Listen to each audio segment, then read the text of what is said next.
ବାଙ୍କୀ ପ୍ରଗତି ପରିଷଦ ଆନୁକୂଲ୍ୟରେ ଆଜି ଷଷ୍ଠ ବାର୍ଷିକ ଉତ୍ସବ ପାଳନ ହଉଛି।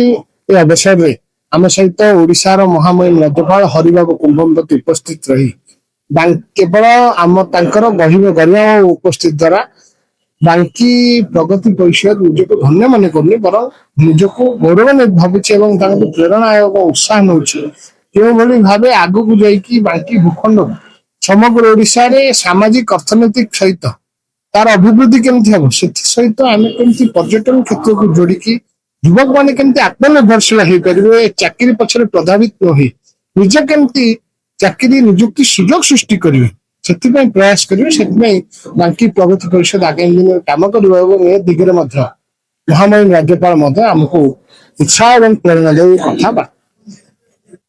କଟକ ଜିଲ୍ଲାର ନେତୃତ୍ୱ ନେଇନି, ବାକି ବିଭିନ୍ନ ସମୟରେ ପଣ୍ଡିତ ନୀଳମଣି ବିଦ୍ୟାରତ୍ନଙ୍କୁ ଆରମ୍ଭ କରି ସ୍ୱତନ୍ତ୍ର ଉତ୍କଳ ପ୍ରଦେଶ ଗଠନ ଯାହାର ଭୂମିକା ଅଛି, ଓଡିଶୀ ନୃତ୍ୟକୁ ସ୍ୱତନ୍ତ୍ର ସାହିତ୍ୟ ଶାସ୍ତ୍ରୀୟ ମାନ୍ୟତା ପ୍ରମୁଖ ଅବଦାନ ପଣ୍ଡିତ କାଳୀଚରଣ ପଟ୍ଟନାୟକଙ୍କର ରହିଛି। ପଣ୍ଡିତ ଗୋବିନ୍ଦ ରଥଙ୍କର ପ୍ରମୁଖ ଅବଦାନ ରହିଛି ଓଡିଶା ଲିଟରେଚର, ଓଡିଶା ସଂସ୍କୃତି, ଓଡିଶା ଭାଷା ପ୍ରତି।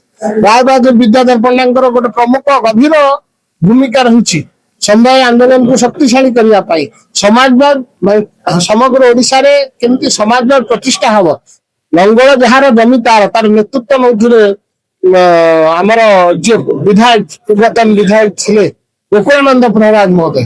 ବାଙ୍କୀର ଗୋଟେ ବିଶିଷ୍ଟ ଅବଦାନ ରହିଛି ସମଗ୍ର ଓଡିଶା ପ୍ରତି, ଆଗାମୀ ଯୁବପିଢି ମାନଙ୍କ ପାଖରେ ପହଞ୍ଚେଇ ଗୋଟେ ପ୍ରେରଣା ଉତ୍ସାହ କେମିତି ସୃଷ୍ଟି କରାଯାଇପାରିବ, ସେଥିପାଇଁ ଆଜିର କାର୍ଯ୍ୟକ୍ରମ ନିଶ୍ଚିତ ଭାବେ ଗୋଟେ ଅଭିନନ୍ଦନୀୟ ପଦକ୍ଷେପ। ସେଥିପାଇଁ ମୁଁ ଆଗାମୀ ଦିନରେ ଏହି ଅନୁଷ୍ଠାନକୁ ଧନ୍ୟବାଦ ଦେବା ସହିତ ଯୁବକ ମାନଙ୍କ ପାଇଁ ପ୍ରେରଣା କେମିତି ସୃଷ୍ଟି କରିବ ସେଥିପାଇଁ ମୁଁ ଏଠି କହିବାକୁ ଚାହୁଁଛି, ଆମେ ସବୁ ପିଲାଦିନେ ଚାହାଳିରେ ପଢିଥିଲୁ, ସେଇଠୁ ଆମ ପାଠ ପଢା ଆରମ୍ଭ। ଚାହାଳିରେ ଗୋଟିଏ ଲେଖା ଥିଲା, ଯାହା ମୁଁ କହି ଯାହା ମୁଁ କରଇ ଯାହା ମୁଁ ଚିନ୍ତାଇ ମନେ, ଜଗତର ପିତା ପରମ ଈଶ୍ୱର ଜାଣୁଛନ୍ତି ପ୍ରତିକ୍ଷଣେ। ମୋ ସଙ୍ଗେ ଅଛନ୍ତି ଦିବସ ରଜନୀ ମହାପ୍ରଭୁ ପରାତ୍ପର।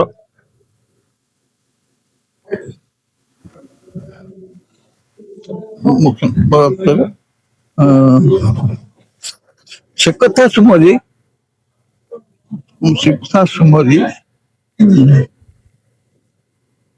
ହୃଦୟ ତାଙ୍କୁ ପୂଜିବି ମୁଁ ନିରନ୍ତର। ବାଗେଇ ଲେଖିଛି ପୂଜିବୁ ନିରନ୍ତର। ବର୍ତ୍ତମାନ ପାଠ ପଢା ବର୍ଣ୍ଣବୋଧରେ ସେ ଯୋଉ ମଧୁସୂଦନ ରାଉ ଲେଖିଥିଲେ ସେଭଳି ଆଉ ଥୟା ହଉନି, ଚଳୁନି ମୋଟେ। କିନ୍ତୁ ସେଇ ଯୋଉ ପଢୁଥିଲୁ, ଆମେ ଯୋଉ ଆଧ୍ୟାତ୍ମିକ ପ୍ରେରଣା ପାଉଥିଲୁ ସେଥିରୁ ଆଜି ଯାକେ ମନେ ଅଛି।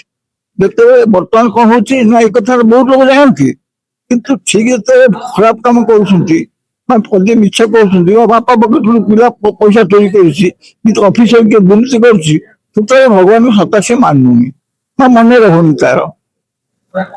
ଯଦି ପିଲା ଜୀବ ଆଧ୍ୟାତ୍ମିକ ଜୀବନରେ ସେ ଥାନ୍ତା, ଠିକ ପଢିଥାନ୍ତା, ମନେ ଥାନ୍ତା, ତାହେଲେ ମନେ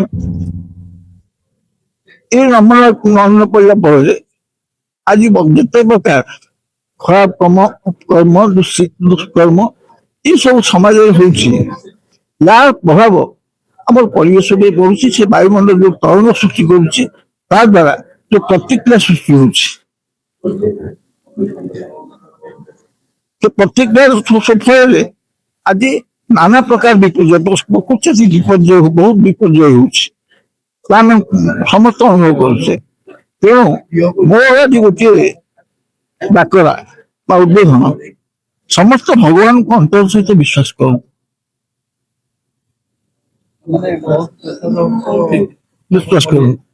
ଏବଂ ଭଲ ସମସ୍ତେ ଭଲ ଚିନ୍ତା କରନ୍ତୁ, ଭଲ ଚିନ୍ତା କରନ୍ତୁ, ଭଲ ମଣିଷ ହୁଅନ୍ତୁ, ସମସ୍ତଙ୍କୁ ଭଲ ପାଆନ୍ତି ଏବଂ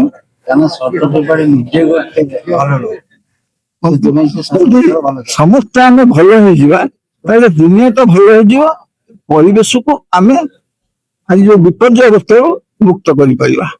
ମହେନ୍ଦ୍ର ପ୍ରସାଦ ମହାପାତ୍ର ଆଜି ବାଙ୍କୀ ରତ୍ନ ଉପାଧି ମୁଁ ଗ୍ରହଣ କରିଛି। ବାଙ୍କୀ ପ୍ରଗତି ପରିଷଦ ଆଜି ମତେ ଯୋଉ ସମ୍ମାନିତ କରିଛି, ଏଥିରୁ ମୋର ଉପଲବ୍ଧି ହଉଛି ଯେ ଗୋଟିଏ କୂଅକୁ ମାପିବାକୁ ହେଲେ ଦଉଡ଼ିଟି ବଡ ହେବା ଦରକାର। ସେଇ ହିସାବରେ ମତେ ଯୋଉମାନେ ଆଜି ସିଲେକ୍ଟ କରିଛନ୍ତି ଯେ ସେମାନଙ୍କର ଜ୍ଞାନ ପାଖରେ ମୁଁ ବହୁତ ବହୁତ ନତମସ୍ତକ। ସେମାନେ ମୋଠୁ ବହୁତ ଜ୍ଞାନୀ ଗୁଣୀ ଥିବାରୁ ମୋର ଗୁଣକୁ ଚିହ୍ନିବାକୁ ପାଇଛନ୍ତି ଏବଂ ମତେ ବାଙ୍କି ରତ୍ନ ଉପାଧି ପ୍ରଦାନ କରିଛନ୍ତି।